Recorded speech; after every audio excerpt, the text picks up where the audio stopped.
Millionaires are being made all season long at DraftKings.com, America's favorite one-week fantasy football site. One-week fantasy means no season-long commitments. Play whenever you want.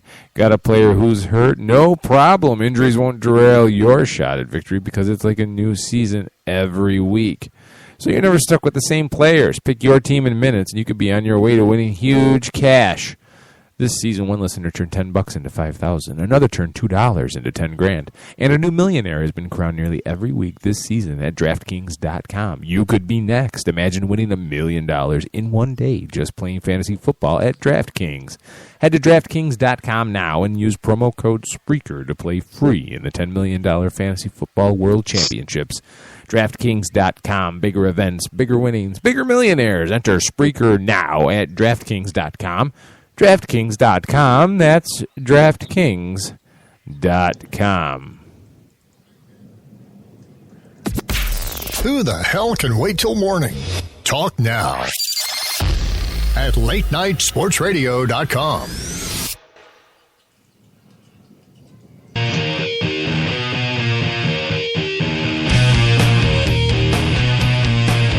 Welcome back to the Sullivan Show.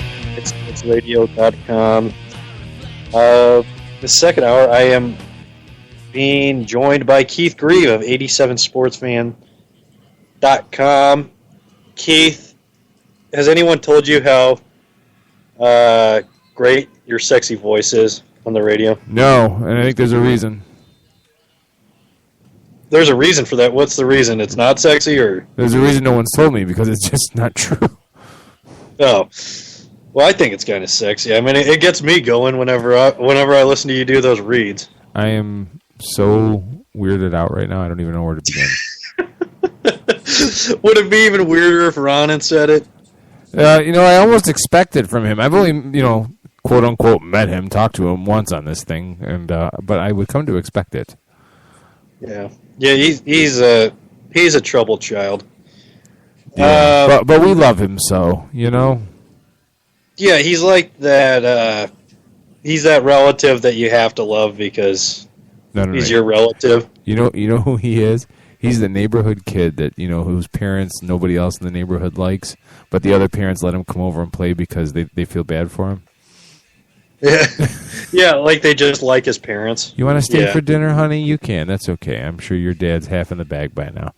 Yeah, that is a good comparison. Yeah, especially.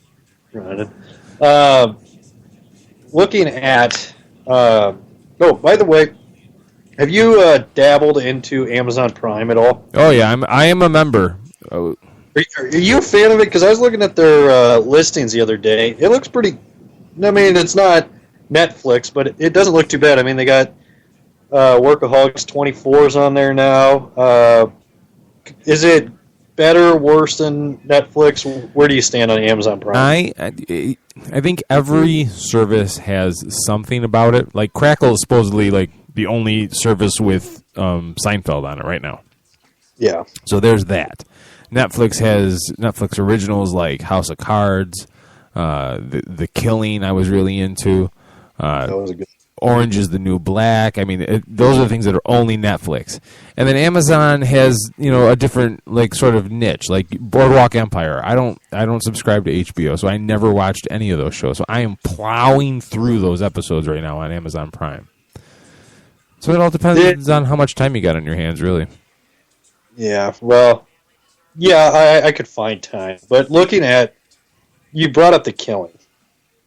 I thought the Killing, the first couple seasons, spoiler alert, with the way it, basically was just one plot for 2 seasons, and it just went, it was just so captivating how they were going to, lead you up to the killer. Mm-hmm. And then the last 2 seasons were they were good, but it was just kind of disappointing with the way the first 2 seasons went. Are you on board with that, or? Yeah, no, it was because me and my wife were right now into the last season. We started watching the season premiere of the 4th season, and the 3rd season was all right, but the first one was outstanding, and then the second one was okay, pretty good, and then it was just I could see why AMC canceled it after 2 seasons, or I think they canceled after the 3rd season, and Netflix revived it for the 4th season. I think it got canceled actually after it got canceled 2 or 3 times, I think. Yeah. Once by AMC or something like that, and maybe twice by AMC, and then it came back on. Like, it just wouldn't die. I still think there's a chance for a 5th season. I don't know if that's going to happen, but I wouldn't mind it. I like Lyndon and Holder. That's one of those cop combinations where, you don't see those two type of cop. Well, the female cop you do, but Holder, you don't get that kind of cop out there. It's a fun kind of combination to have on there, and chemistry. Yeah, no, it was really good that first season. I think the first season I remember because you never knew, like every episode, you thought for sure you knew who it was, and then the next episode you're like, well, damn, I was wrong.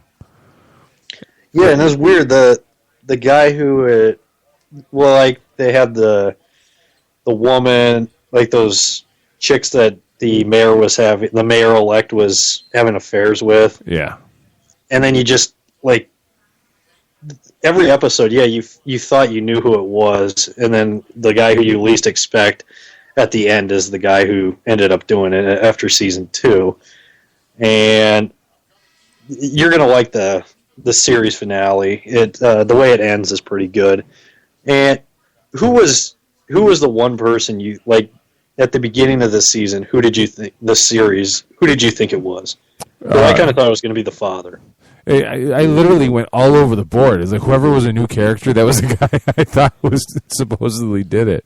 But then I thought it was the sister-in-law. I thought the one that was a prostitute. Yeah. Yeah, and then I was off that trail because there was that one scene where she was crying in Rosie's room, and she just looked guilty at that. And then I was like dead on it, and then I got off that trail and had no idea.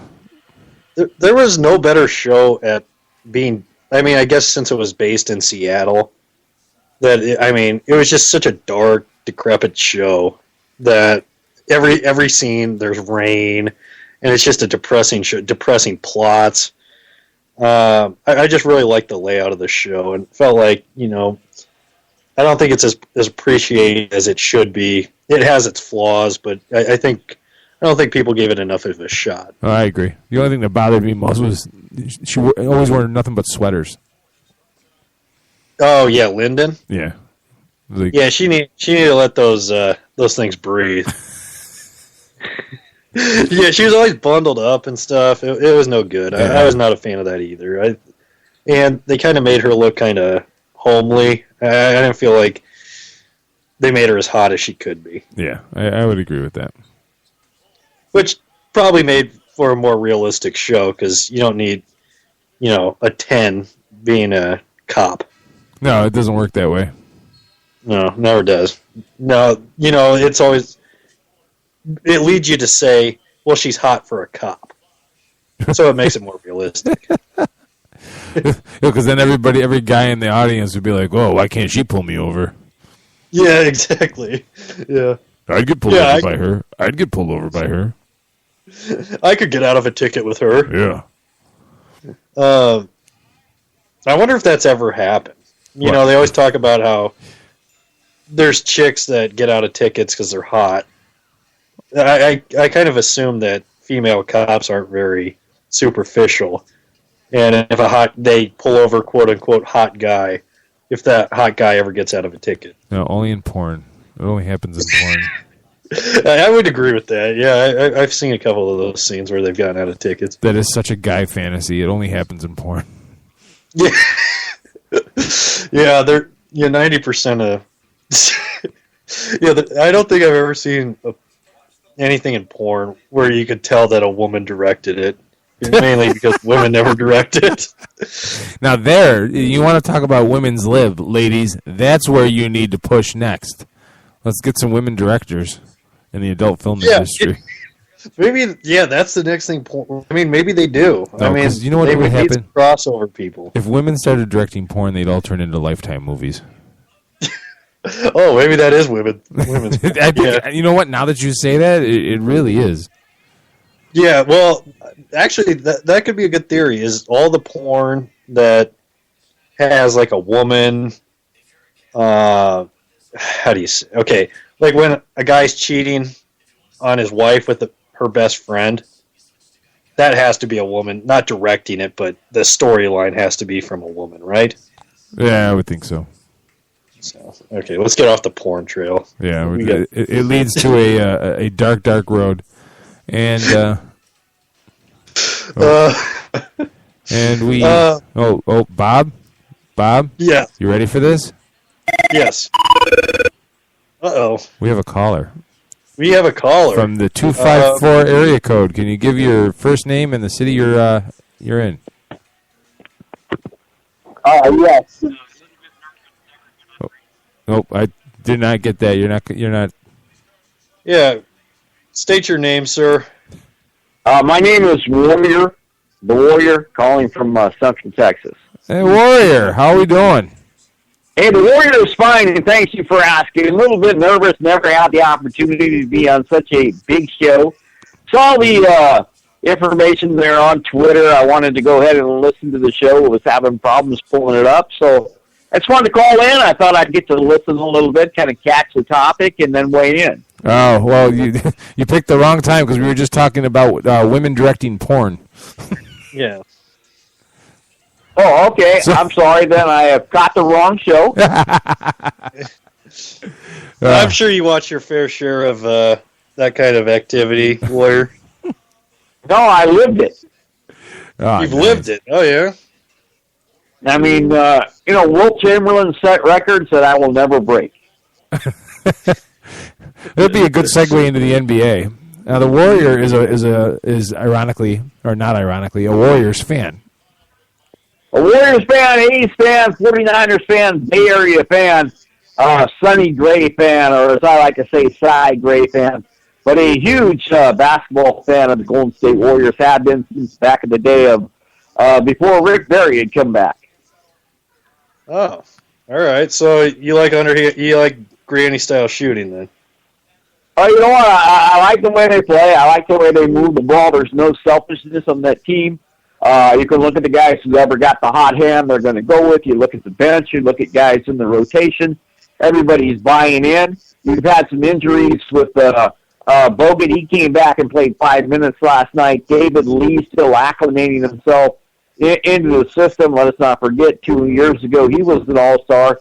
Klay Thompson, Stephon Curry, and then Livingston off the bench. And the thing is everybody was talking about what an addition Sean Livingston has been, but he's now the fourth guard as Holiday has come on. So every night it's a different night of stars. You got guys like Draymond Green who's finally getting the recognition that he deserves. I just like the way they're playing. It gets me upset when I hear everybody giving Mark Jackson his kudos for that team because